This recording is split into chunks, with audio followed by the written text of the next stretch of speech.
Hello everyone, this is Swati. Welcome to Shreeji classes. तो हम लोगों ने सॉलिड स्टेट के न्यूमेरिकल स्टार्ट कर दिए थे।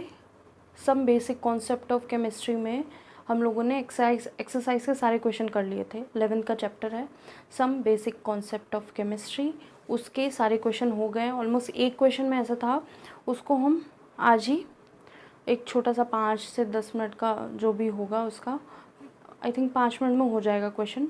उसमें थोड़ा सा वैल्यू का फ़र्क हो रहा था बस, ठीक है। वो भी बना के मैं प्लेलिस्ट में ऐड कर दूँगी। आज हम लोग 6 क्वेश्चन ऑलमोस्ट कर चुके थे लास्ट टर्न पे, क्योंकि थ्योरी भी लिखवानी होती है, समझाना भी होता है। जिन बच्चों ने थ्योरी और कहीं से कर ली है, न्यूमेरिकल केवल देखने हैं, तो उनके लिए केवल न्यूमेरिकल की अलग से क्लासेस, ठीक है। तो यहाँ पे इंटेक्स क्वेश्चन भी हो रहे हैं और एक्सरसाइज के भी क्वेश्चन हो रहे हैं और न्यूमेरिकल और थ्योरेटिकल जो भी है क्वेश्चन वो सारे कंप्लीट किए जा रहे हैं। तो एनसीईआरटी में जो ओल्ड एनसीईआरटी था उसमें हो सकता है एक्सरसाइज में 2-4 क्वेश्चन कम हुए हैं, बाकी ऑलमोस्ट सेम ही है, ठीक है। तो स्टार्ट करते हैं। फर्स्ट क्वेश्चन क्या है? फर्स्ट क्वेश्चन हमारा सॉलिड स्टेट में जो इन टेक्स्ट में है वो है solid A is very hard electrical insulator. Solid A जो है हार्ड है, इलेक्ट्रिकल इंसुलेटर है सॉलिड स्टेट में और मोल्टन स्टेट दोनों में, and melts at extremely high temperature. What type of solid is it? मतलब हमारा जो सॉलिड है वो कैसा है, चाहे वो सॉलिड स्टेट में हो चाहे वो मोल्टन स्टेट पे हो, वो इलेक्ट्रिकली इंसुलेटर है, हार्ड भी है, मतलब हार्ड है सॉलिड स्टेट में और इलेक्ट्रिकल इंसुलेटर में है, चाहे वो मोल्टन स्टेट में हो चाहे वो सॉलिड स्टेट में हो। और जब वो मेल्ट करेगा तो बहुत हाई टेम्परेचर पे मेल्ट करेगा। तो what type of solid is it? First question तो ये हो गया। सेकंड है आयनिक सॉलिड जो है, ये क्वेश्चन आता है, अगर टीजीटी पीजीटी वाले बच्चे देख रहे हैं तो वो उनके लिए ये इंपॉर्टेंट क्वेश्चन है कि आयनिक सॉलिड कंडक्ट करता है electricity in molten state but not in solid state, explain करिए। मतलब आयनिक सॉलिड जो है वो जब सॉलिड स्टेट में होता है, अगर नमक सॉलिड स्टेट में है तो वो इलेक्ट्रिसिटी कंडक्ट नहीं कर पा रहा है। जैसे ही उसको पानी में घोला गया या उसको मोल्टन स्टेट में रखा गया या मोल्टन स्टेट में कन्वर्ट हुआ तो वो क्या कर रहा है, इलेक्ट्रिसिटी कंडक्ट कर रहा है। इस बात को बताना है।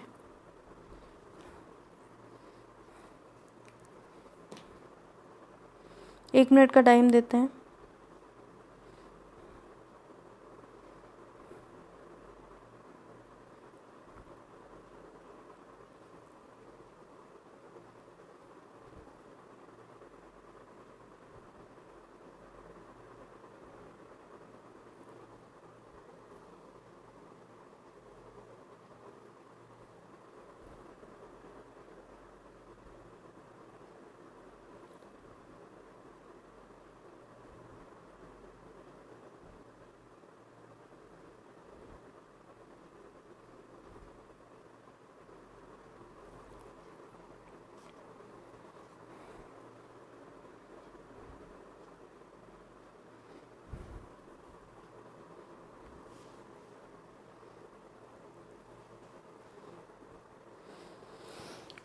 तो ऐसे हम लोगों ने बहुत सारे सॉलिड देखे हैं जो इलेक्ट्रिसिटी कंडक्ट नहीं करते हैं, चाहे वो सॉलिड स्टेट में हो चाहे वो मोल्टन स्टेट में हो, ठीक है। और उनका जो मेल्टिंग पॉइंट है वो बहुत हाई होता है, बहुत ही ज़्यादा हाई होता है। तो सॉलिड का टाइप बताना है। तो पहले अगर एग्जाम्पल हम बोलेंगे तो आपको टाइप भी समझ में आएगा और सॉलिड भी समझ में आएगा, ठीक है। तो ऐसी प्रॉपर्टी वाला सॉलिड कौन होंगे? डायमंड और क्वार्ट्ज, ठीक है। डायमंड एंड क्वार्ट्ज जो सिलिकॉन ऑक्साइड का बना होगा, जो डायमंड है हमारा कार्बन का बना होगा और ये सिलिकॉन ऑक्साइड का बना होगा। तो ऐसे सॉलिड, ठीक है, वो इलेक्ट्रिकली इंसुलेटर होते हैं, चाहे वो सॉलिड स्टेट में हो चाहे मोल्टन स्टेट में हो, ठीक है। लेकिन इनका मेल्टिंग पॉइंट भी बहुत हाई होगा। तो ये वाले क्या होते हैं, कोवेलेंट, या इनको क्या बोलेंगे, कोवेलेंट बोलेंगे, और नेटवर्क सॉलिड बोलेंगे। ठीक है, तो लिख देते हैं कोवेलेंट एंड और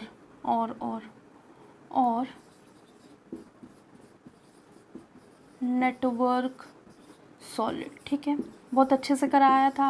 आपको अगर ये चीज़ें नहीं पता है तो प्लेलिस्ट में जाके एक बार चेक कर सकते हैं।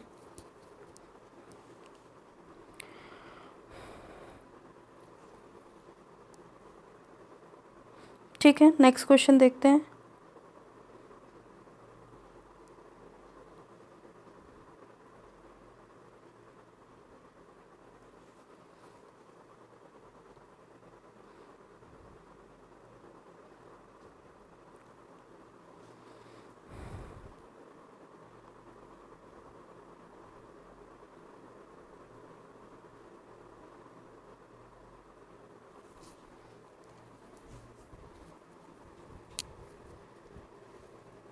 तो होप सो ये क्वेश्चन समझ में आया होगा कि आयनिक सॉलिड जो है वो जब सॉलिड स्टेट में होता है तो इलेक्ट्रिसिटी कंडक्ट नहीं करता है, मोल्टेन स्टेट में होता है तो इलेक्ट्रिसिटी कंडक्ट करता है।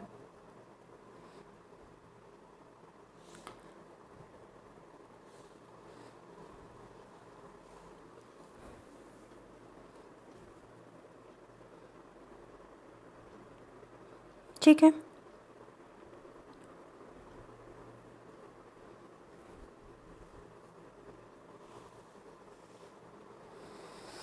तो इसका कारण ये है, आयनिक solid in solid state,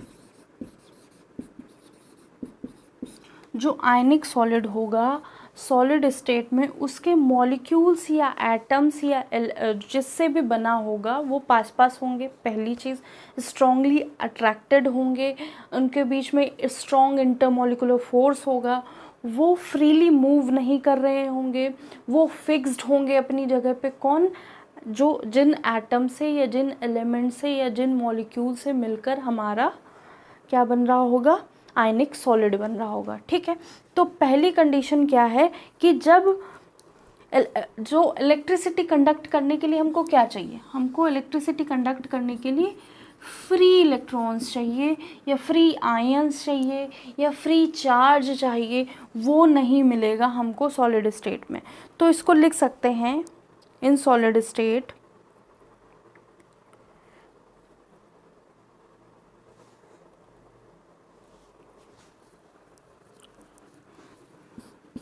particles of ionic solid are fixed in their position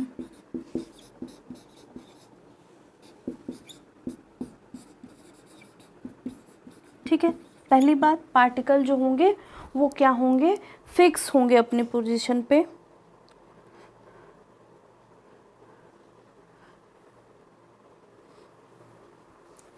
और there is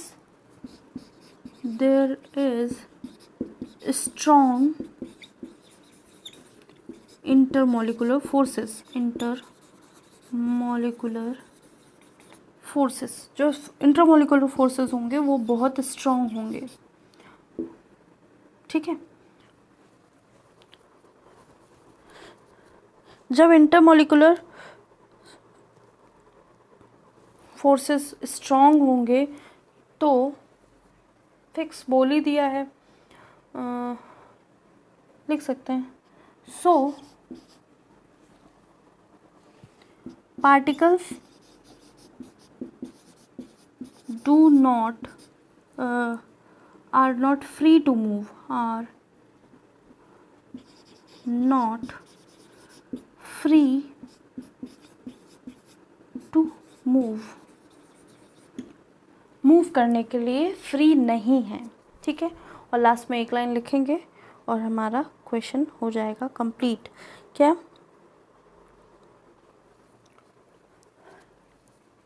in molten molten state में क्या हो रहा होगा, जो हमारे पार्टिकल्स हैं वो फ्री टू मूव होंगे, उनमें आयन होगा, वो क्या होगा, जो कंपाउंड होगा वो ब्रेक डाउन हो जाएगा और आयंस जो होंगे वो हमारे फ्री करेंगे, फ्रीली मूव करेंगे, ठीक है। तो in molten state particles of ionic solid dissociate मतलब ब्रेक होना, एंड कैन मूव फ्रीली, और फ्रीली मूव कर सकते हैं, ठीक है।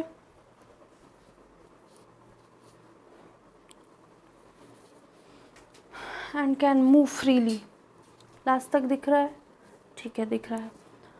तो जब मॉल्टेन स्टेट में पार्टिकल्स ऑफ आयन डिसोसिएट करेंगे, फ्रीली मूव करेंगे, तो जब फ्रीली मूव कर रहे हैं तो दे कैन कंडक्ट इलेक्ट्रिसिटी, ठीक है।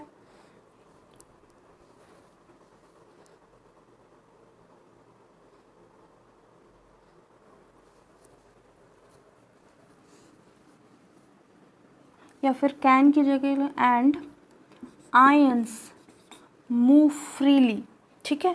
तो इसके बाद यहाँ लिखेंगे सो इन molten state ionic solid conduct electricity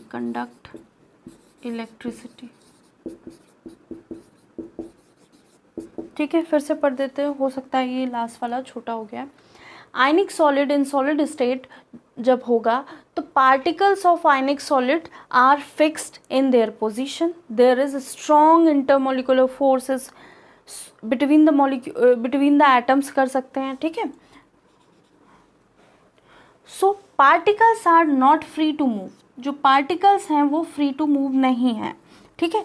जब मॉल्टेन स्टेट की बात करेगी, in molten state particles of ionic solid dissociate, जब जैसे ही आयनिक सॉलिड हमारा एक्वस स्टेट में आएगा या मेल्ट करेगा या फिर पानी में घोल दिया जाएगा, तो जो पार्टिकल होंगे वो ब्रेक डाउन कर जाएंगे, डिसोसिएट कर जाएंगे और फ्रीली मूव करने लगेंगे। वैसे भी लिक्विड स्टेट में क्या हो रहा होगा, वो उनका इंटरमोलिकुलर फोर्स एटम्स के बीच में या आयंस के बीच में जो इंटरमोलिकुलर फोर्स होगा वो वीक हो जाएगा और ईजिली मूव करेंगे। जब आयंस ईजिली मूव करेंगे तो हमारे मॉल्टेन स्टेट जो आयनिक सॉलिड का है वो इलेक्ट्रिसिटी कंडक्ट कर सकता है। जल्दी से नोट कीजिए, लास्ट क्वेश्चन करना है, मतलब लास्ट क्वेश्चन क्या है, ये इंटेक्स क्वेश्चन में जो सेकेंड पार्ट है उसका लास्ट क्वेश्चन है।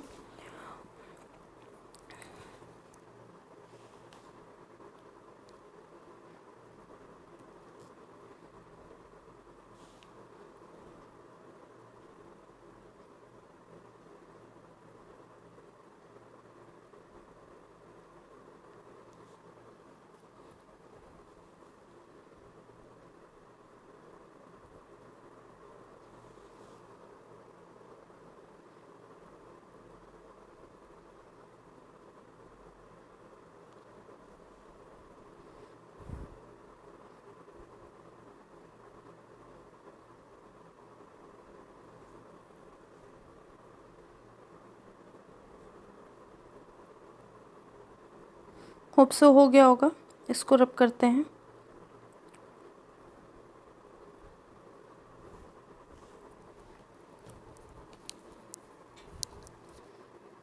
तो नेक्स्ट क्वेश्चन है, what type of solid are electrical conductor, malleable and ductile. ऐसे कौन से सॉलिड हैं जो इलेक्ट्रिकल कंडक्टर्स होते हैं, मेलेबल होते हैं मतलब शीट में कन्वर्ट करे जा सकते हैं, डक्टाइल होते हैं मतलब हम उनके वायर्स बना सकते हैं, ठीक है। नेक्स्ट है सिग्निफिकेंस ऑफ लैटिस पॉइंट देना है, हमको बताना है कि सिग्निफिकेंस ऑफ लैटिस पॉइंट क्या होगा, ठीक है। ये 10th क्वेश्चन है। और 11th क्वेश्चन है name the parameter that characterize a unit cell. Unit cell को कैरेक्टराइज करने के लिए पैरामीटर्स क्या होते हैं। ठीक है, जिन लोगों ने चैप्टर नहीं पढ़ा है या उनको कोई भी दिक्कत है कहीं भी पढ़ा है, तो आप दोबारा एक तरह से रिवीजन की तरह यहाँ पे जो प्लेलिस्ट में जाके देख सकते हैं। सारे डिटेल्ड है, कुछ भी छोड़ा नहीं गया है, तो आप चाहें तो वो पढ़ सकते हैं। और अब हम करेंगे क्वेश्चन। फर्स्ट क्वेश्चन जो है बोर्ड पे, उसका आंसर क्या होना चाहिए। तो फर्स्ट क्वेश्चन है what type of solids are electrical conductor, malleable and ductile. ऐसे कौन से सॉलिड हैं जो इलेक्ट्रिसिटी भी कंडक्ट कर सकते हैं, डक्टाइल हैं, मतलब वो लोग क्या कर सकते हैं, वायर की तरह भी उनका वायर भी बनाया जा सकता है, उनकी शीट्स भी बनाई जा सकती है, मेलेबल हैं। तो ऐसे तो हमने सारी क्वालिटी मेटल के बारे में ही पढ़ी है, और यहाँ पे वही आ जाएगा मेटेलिक सॉलिड। ठीक है, तो आंसर है मेटेलिक सॉलिड। मेटेलिक सॉलिड ही ऐसे होते हैं जो इलेक्ट्रिसिटी कंडक्ट कर सकते हैं, मेलेबल होते हैं और डक्टाइल इन नेचर होते हैं। तो आंसर इज मेटेलिक सॉलिड। ठीक है, अब हमें बात करनी है significance of lattice point. Lattice point क्या है।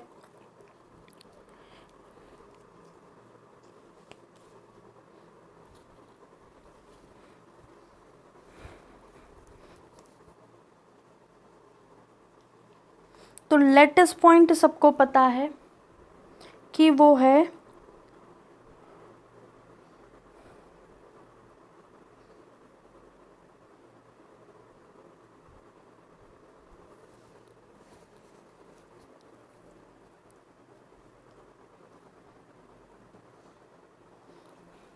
कि कोई भी सॉलिड बन रहा होगा, सॉलिड का जो लैटिस होगा, लैटिस के हर पॉइंट को लैटिस पॉइंट कह देते हैं। ठीक है,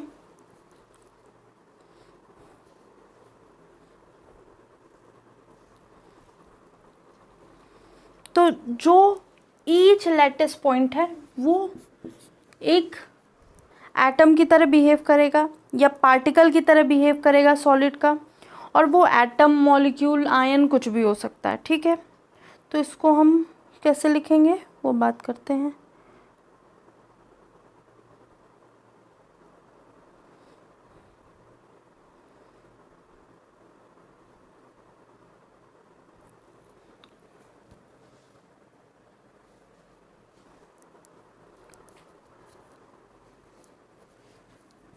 each point of lattice is lattice point। ठीक है, जो लैटिस होगी कोई भी ऐसे बन करके जो हम लोग बना रहे थे, उसका हर एक पॉइंट जहाँ पे एटम रखा होगा, आयन या मॉलिक्यूल रखा होगा, उसको हम लैटिस पॉइंट कहते हैं। ये भी लैटिस पॉइंट है, ये भी जितने भी हमारे पास क्या है पॉइंट्स हैं, वो लैटिस पॉइंट करता है, रिप्रेजेंट करता है कॉन्स्टिट्यूएंट पार्टिकल्स को। तो इट रिप्रेजेंट्स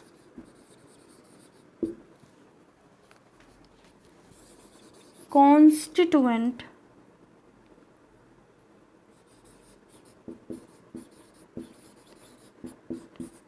particles।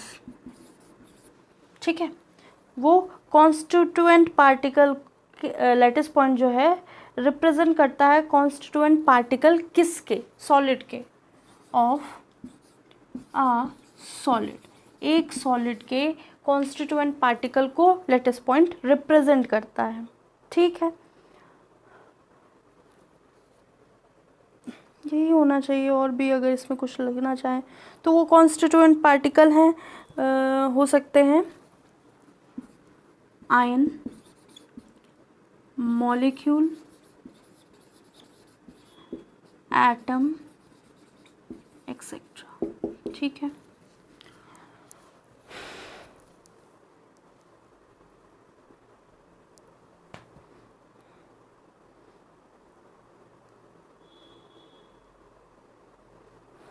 अब हमें पैरामीटर्स बताने हैं, parameter that characterize a unit cell. एक यूनिट सेल बनाने में क्या क्या पैरामीटर्स होते हैं?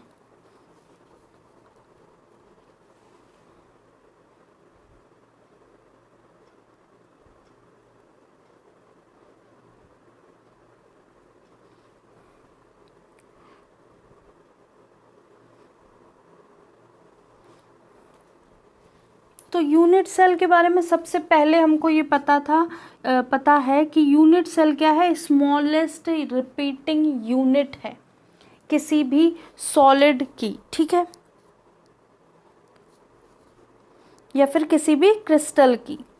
तो लिख सकते हैं unit cell is the smallest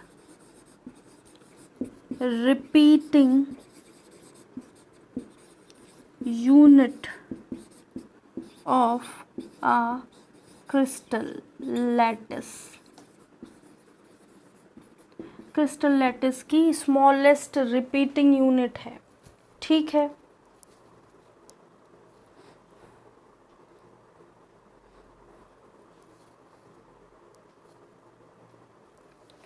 तो पैरामीटर्स क्या हैं?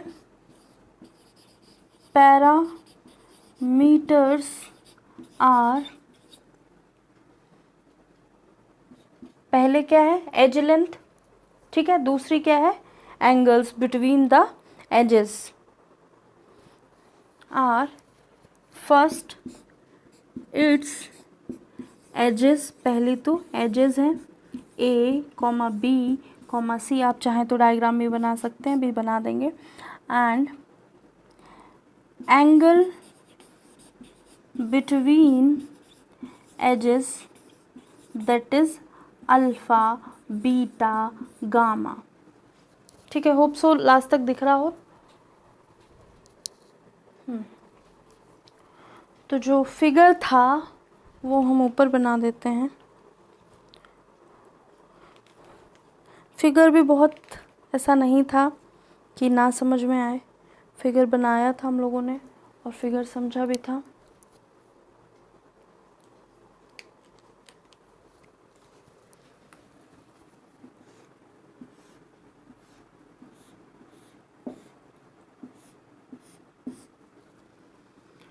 तो ये क्या था हमारा यूनिट सेल का पैरामीटर बताने के लिए। तो अगर हम इस एज को ए मानते हैं, ठीक है, अगर हम इस एज को ए मानते हैं तो इस एज को क्या मानेंगे? बी मानेंगे, और इस एज को क्या मानेंगे? सी मानेंगे, ठीक है। जैसा एनसीईआरटी में बना है वैसे ही बना रहे हैं, कुछ चेंज नहीं कर रहे हैं, ठीक है। और बी और सी के बीच का एंगल होगा अल्फ़ा, ए और सी के बीच का एंगल होगा बीटा, एंड ए और बी के एंगल होगा गामा। मतलब साइड ए के सामने वाला एंगल अल्फ़ा, साइड बी के सामने वाला एंगल बीटा, और साइड सी के सामने वाला एंगल गामा, ठीक है। ये है पैरामीटर्स ऑफ यूनिट सेल, ठीक है। 3 एजेस होती हैं जो म्यूचुअली परपेंडिकुलर होती हैं, ठीक है। हो भी सकती हैं, नहीं भी हो सकती, इसलिए उसकी बात नहीं करी गई है। एंगल्स बिटवीन द एजेस जो हैं अल्फ़ा बीटा गामा होते हैं। अब हम बात करेंगे नेक्स्ट क्वेश्चन की। तो होप सो तीनों क्वेश्चन समझ में आए हों। पहला वाला तो बहुत इजी था, उसमें कुछ करना नहीं था, प्रॉपर्टी दे रखी थी, बस आपको नाम लिखना था। तो एक भी क्वेश्चन ऐसा नहीं होगा जो छोड़ दिया जाए, और इस बार तो पूरा ही आपका कवर करा जाएगा। इस बार क्या मतलब, यूट्यूब पे तो पहली बार है। एक भी क्वेश्चन नहीं छोड़ रहे हैं, क्योंकि अभी तो एक कमेंट भी आया था कि बस थ्योरी हो रही है, न्यूमेरिकल नहीं हो रहे हैं। फिर मतलब मैंने पूछा कि मतलब मुझे पता था वो एक्चुअल में है कौन, किसने लिखा है। तो फिर मैंने कहा कि पूरा क्लास देखो न्यूमेरिकल है, ऐसा नहीं है कि नहीं है, जहाँ ज़रूरत है वहाँ हैं, जहाँ नहीं है वहाँ पे भी एग्ज़ाम्पल के लिए हैं। और जो न्यूमेरिकल जैसा होगा चैप्टर के हिसाब से वैसा कराया जाएगा ना। पहले ये पूरा करेंगे कि हम पहले ही न्यूमेरिकल कहीं के कराने लगेंगे। ठीक है, तो होप सो ये हो गया होगा क्वेश्चन। नेक्स्ट क्वेश्चन करते हैं। हमें डिस्टिंग्विश करना है हेक्सागोनल मोनोक्लिनिक यूनिट सेल में, face centred and centre unit cell में। तो वो भी कर लेते हैं क्वेश्चन। ठीक है, इसको रब करें। तो जो फर्स्ट क्वेश्चन है वो है डिस्टिंग्विश करना है, मतलब डिफ्रेंशिएट करना है हेक्सागोनल और मोनोक्लिनिक यूनिट सेल को, face centred and and centred unit cell को। फिर हमें बताना है कि कितना portion, explain how much portion of an atom located at corner at body centred cubic unit cell is a part of its neighbouring unit cell.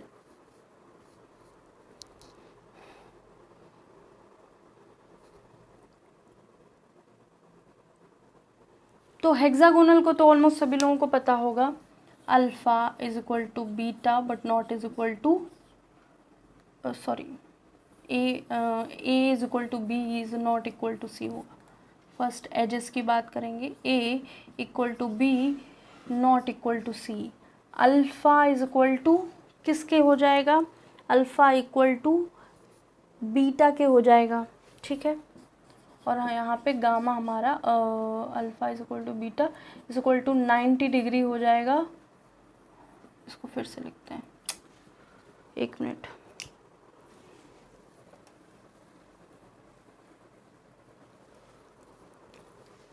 Alpha is equal to beta is equal to 90 degree and gamma is equal to 120 degree. ठीक है, gamma is equal to 120 degree.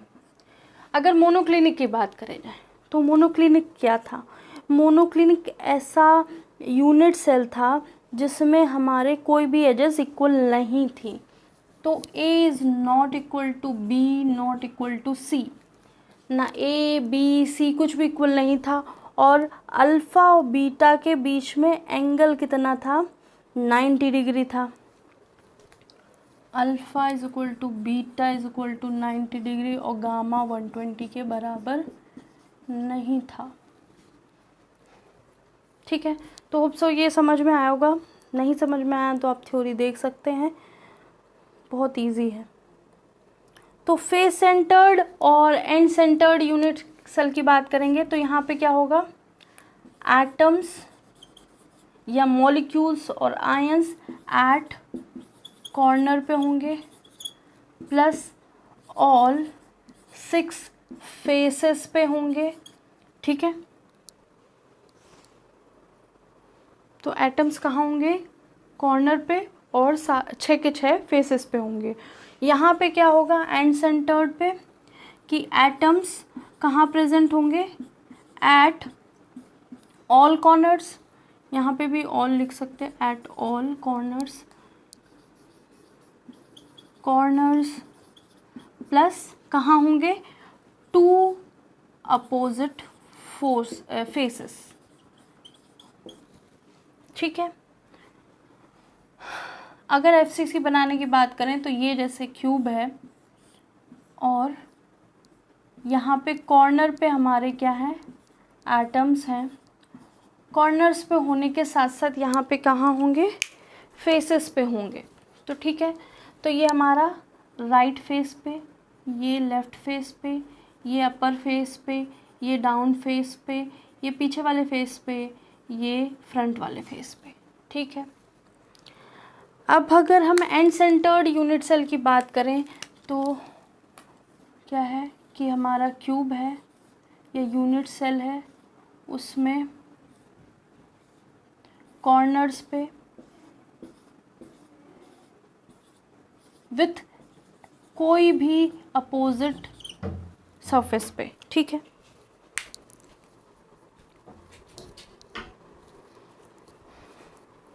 तो तो किसी भी opposite face पे हो सकता है, या तो इस फेस पे, या लेफ़्ट राइट फेस पे, या फ्रंट बैक फेस पे। तो 6 फेसेस होते हैं, 6 में से भी कोई भी 2 अपोजिट फेसेस पे होगा। ठीक है। जब हम बात करेंगे कि portion of atom located at corner, तो पोर्शन ऑफ एटम कॉर्नर पे 1/8 लोकेटेड होगा और बॉडी सेंटर पे 1 एटम।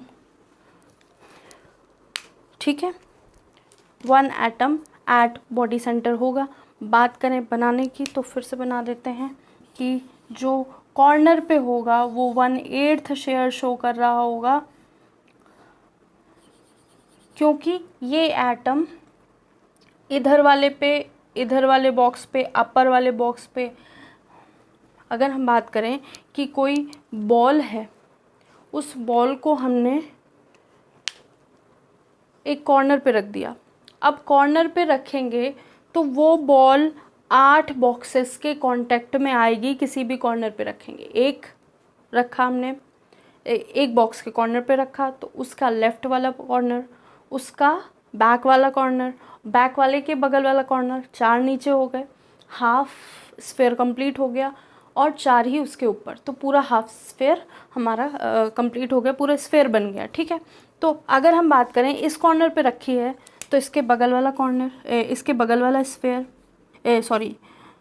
क्यूब, फिर इसके पीछे वाला क्यूब, फिर इसके पीछे वाला क्यूब, और एग्जैक्टली सारे ये चारों जो क्यूब हैं, इनके 4 ऊपर और रख दिया जाए तो 8 क्यूब कंप्लीट होके हमारा एक स्फेयर बनाएंगे जो कॉर्नर पे होता है। तो एक क्यूब की बात करेंगे तो 1/8 पोर्शन वो कंट्रीब्यूट कर रहा होगा। बीसीसी की बात करेंगे तो body centred cubic unit cell होता है, तो पूरा एक एटम बॉडी के सेंटर पे रखा होगा और वो पूरा का पूरा पार्टिसिपेशन कर रहा होगा यूनिट सेल में।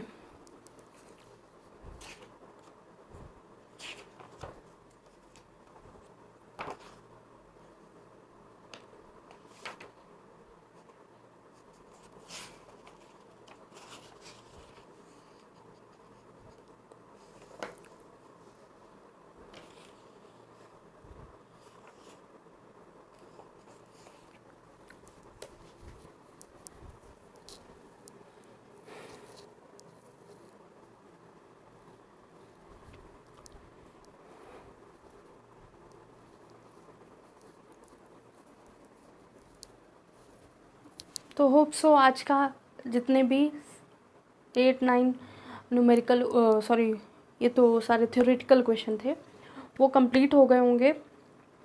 अब जो क्वेश्चन हैं, कुछ एग्जाम्पल हैं और कुछ इंडेक्स क्वेश्चन भी हैं जो न्यूमेरिकल बेस्ड हैं, वो नेक्स्ट क्लास में कराएंगे।